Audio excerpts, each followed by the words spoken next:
Hey there, it's JohnBerry555 and welcome to my full spoiler review of The Mandalorian Chapter 24, the 8th episode of the 3rd season entitled The Return.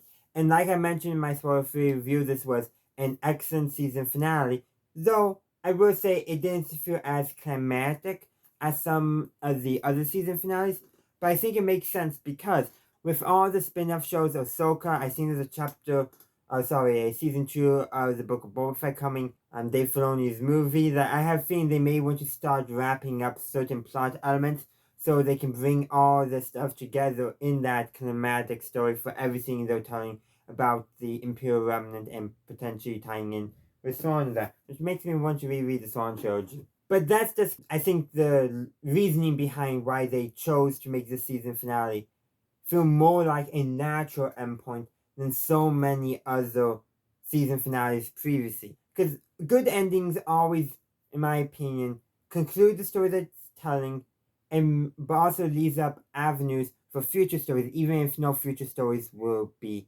told. And this episode ends at such a natural endpoint.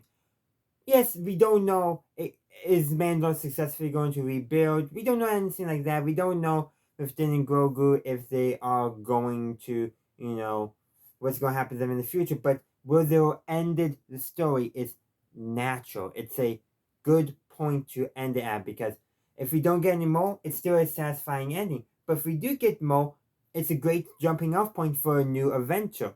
And okay, I gotta say this about the ending scene. The literally line like between your new adventures. Like I just thought that was a neat little scene though. But yeah, so let's actually talk about the plot and what goes on, so we can talk about the finale. Oh, sorry, we talk about the ending of the episode in a way that makes sense. Let's just put it this way: they retake Mandalore, though it takes a lot.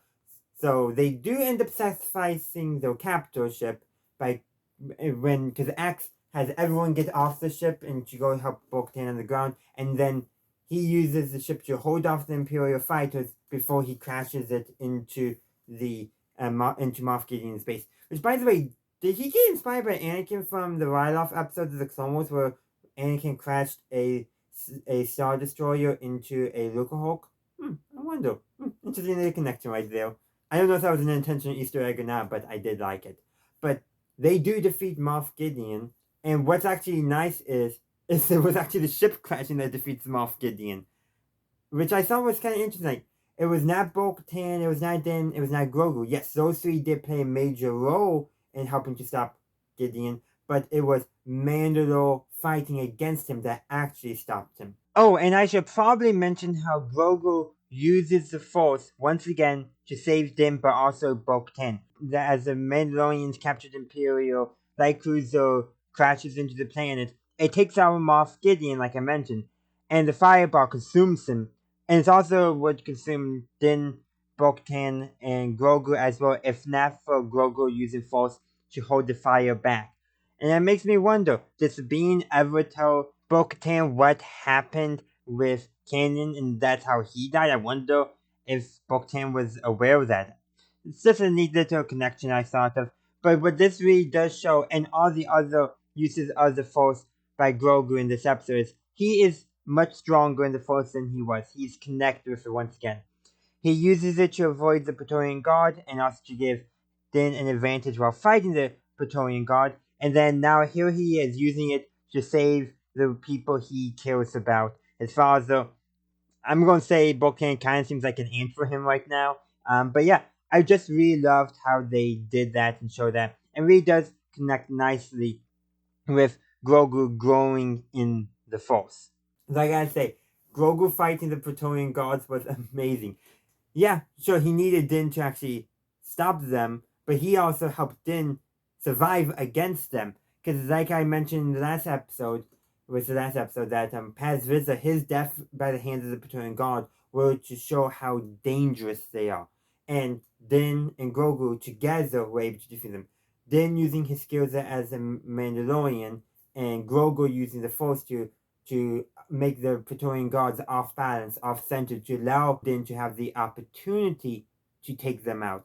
Oh, and also speaking of, Din does almost escape by himself, but he gets pinned by one of the Imperial super commanders. I'm going to be calling those Imperials in Beskar armor, Imperial Super Commanders, just like they weren't called that in Star Wars Rebels, because it makes sense. But Din gets pinned, and if not for Grogu, Din would not have been unpinned from them, which is, it actually does make a lot of sense. But yeah, they do successfully stop them, basically win. But the Darksaber is destroyed in this, which I think is a very good thing for Mandalore. Now, it kind of is a little bit glossed over, but I think it's very important because the Darksaber, in many ways, was that symbol of Mandalorian's past, but the conflict of Mandalorians, how they're always driving each other apart, fighting each other, all for, all to control the Darksaber, to control the throne, or whatnot. They're always fighting each other. And in some ways, while the Darksaber is a symbol of power in Mandalorian society, it's also a symbol of what holds Mandalore back. And I think its destruction will allow Mandalore to recover. And one thing that the survivors on Mandalore from the Night of 1,000 Tears and the Empire's Purge is doing is they're actually recultivating the native plants of Mandalore. In their survival, they found some of them starting to grow naturally. And then in safe areas, they started cultivating them for food. But this is showing two things, I think. One, the planet itself is recovering. The Mandalorian society was war-torn among the culture, but was also tearing the planet apart. And the planet is finally starting to recover. I think it's going to be more than just the planet recovering, but it's the people recovering as well. Bo-Katan remarks that she had not seen the native plants outside of the garden, i.e. in areas where they were not let to be roam wild, roam free, even though they're plants.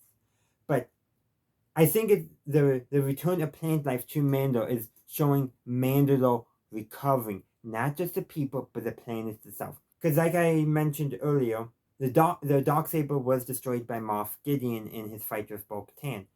That there is breaking the power of the Darksaber. The power, the symbol of the Darksaber, in many ways represented the conflict at the root of Mandalorian society. Mandalorians fighting each other over who is Mandalorian, who deserves to be Mandalorian, fighting for power, fighting for control.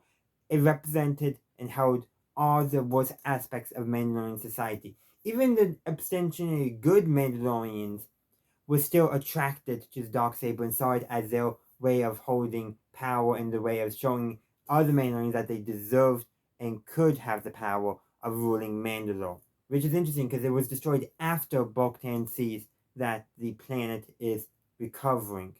And I think to recover, the planet needs to regain its life, but the Mandalorians need to stop fighting each other, and I think they have achieved.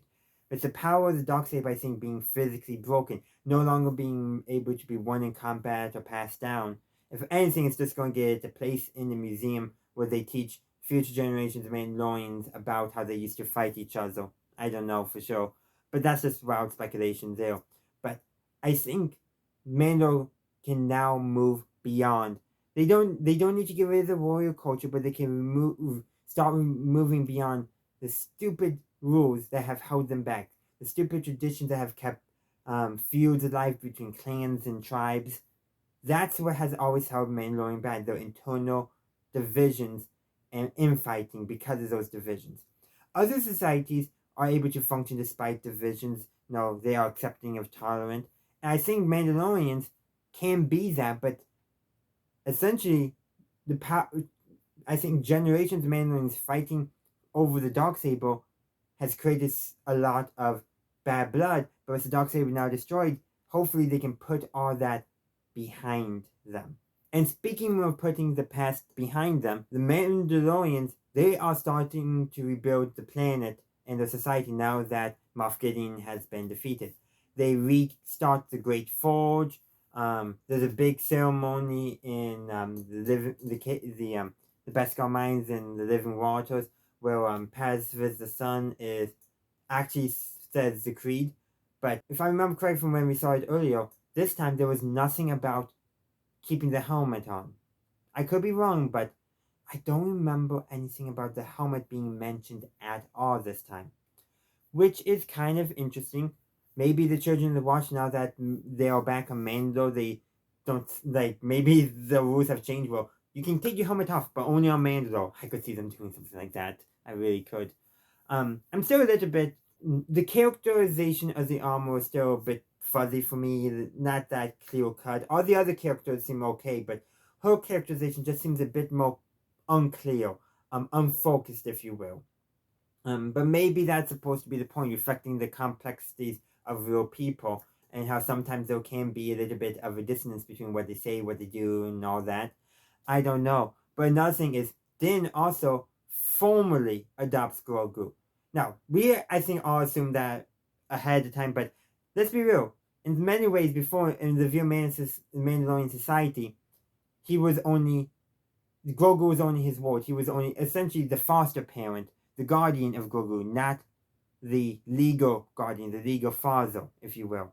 But that's formally done. That's how I come into it. There's a difference between practice and legality, and this was just making practice set up with reality. But it also means that Din will now start training Grogu in the ways of Mandalorian, in the Mandalore. I think that is very good there, because it's showing that they are truly a family.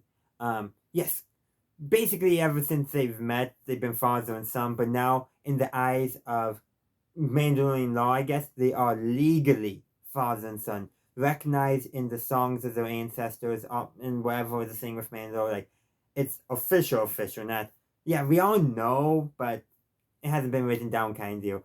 That's one way of looking at it. I've seen other people interpret it many different ways, but personally, that's how I chose to interpret it. Because another major aspect of the ending is Grogu essentially gets Din's family name, which apparently is Din. So Jaren is his given name. I don't know, but it makes me wonder. Because that doesn't seem to work with what we've seen with bo-katan Kryze, because her sister's name was Satine Kryze, and then their nephew was Kogi Kryze. Kryze was the family name, or was it? Could Mandalorian names have three parts? The family name, the given name, and then maybe the clan name? I'm just saying, because Clan Kryze. I'm just speculating. Or could different Mandalorian clans organize their names slightly differently? I don't know. But it's something very interesting to know. So Grogu's now Din Grogu, which I gotta say, Grogu Jaren does sound kind of weird, so Din Grogu makes more sense. But it does make me wonder, how do Mandalorian names, in basic, not in the Mandalorian language, but in basic, actually work? Like, is it some kind of thing like, okay, where do you put your family name, where do you put your given name, where do you put your clan name? Like, I could see different clans and different tribes organizing that slightly differently, just like how in human society, some cultures put the family name first and some cultures put the given name first. And so there's many different ways of doing that. So it would be kind of nice to see that thing that also occurs in Mandalorian society, given how there's many different groups of Mandalorians. Makes sense that Mandalorian naming traditions could be different from clan to clan and tribe to tribe. Just something to take a note of. And of course, another thing I would like to discuss is that Din goes to that base planet that the New Republic is on and basically talks with them about defeating Moff Gideon, because apparently they were also looking for him as well. Though I suspect that was the only New Republic force that was actually doing anything.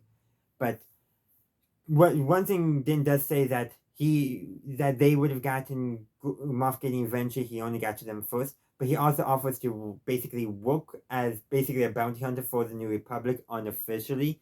Like, he knows that the New Republic in the Outer Rim is stretched thin and is wrapped up with bureaucracy. So essentially, he's telling the commander, the captain, I forget his name. Though we get to see in the background, Dave Filoni's cameo again. But anyhow, the person who's leading the New Republic forces out there, you can tell he probably, right, he says he has to think about it. Din and him already know what the decision is, but they probably do have to keep things a little bit under the radar, if you will, because the New Republic bureaucracy. The idea, I think, is that he's basically said, hey, if there's something you need done and you can't get it because of bureaucracy, call me up and I'll just do it off the record for you guys. That's essentially the impression I get. And all he asks, because they have an IG head though, which means they have an IG memory circuit. Takes it to the droid smith on Navarro, and IG-11 is rebuilt to be the new Marshal of Navarro, which I think is a great way of doing it. And that actually makes me think this too. There's a difference between the memory circuit and the memory bank. The reason why I'm saying that is because if the memory banks were gone, I don't think IG-11 could have ever returned. But what I think the memory circuit is what makes the memory banks and the processor communicate with each other. And that's what I'm thinking is going on though. So it'd be kind of like if there's no good example in a human, but let's say somebody like the part of the brain that allows them to tell the rest of their body what to do is broken, and we could is damaged, that nerve is damaged, and we could somehow replace it. That's, I think, more of what a memory circuit is. That's not quite a good example. I really don't have a great example at all, but that's kind of what I feel like they're trying to say about that. And then also, Din and Grogu get a deed to a cabin on Navarro, so that way they have a place to rest between adventures, between Din training Grogu and all that, which is nice. But I kind of wish at the very end, when they zoomed in actually, they zoomed in on Grogu, makes sense. Oh, and by the way, when they were in the mines of Mandalorian by the Living Waters, Grogu made a connection with the Mrs. Soul. I guarantee you, Grogu, when he grows up, is going to be the new leader of Mandalore. I just got that suspicion there. I just do. But circling back to the ending, zooms in on Grogu, but what I really wish in the background, Din took his helmet off. I really wish they had done that, because this season, I think, is the only season where Din never takes off his helmet. I feel like that would have been a perfect place for him to do it. Just him and his son, because I feel like the children to watch at least an exception among family. That's just what I'm saying. I really wish they explored that a little bit more, and that would also show that he's comfortable. I know, I do feel like some of the messaging about the children to watch was a bit muddled this season. I'm again wondering if that was some of the stuff that was changed around with COVID and shooting the Book of Boba Fett and how they mushed some things together. It does make me wonder if some of that messed up some of this how they want you to tell the stories. I really don't know, but that's just what I feel like might have happened, which does kind of hurt the episode. Not too much. I just wish that they did that at the very end. But those are just my thoughts.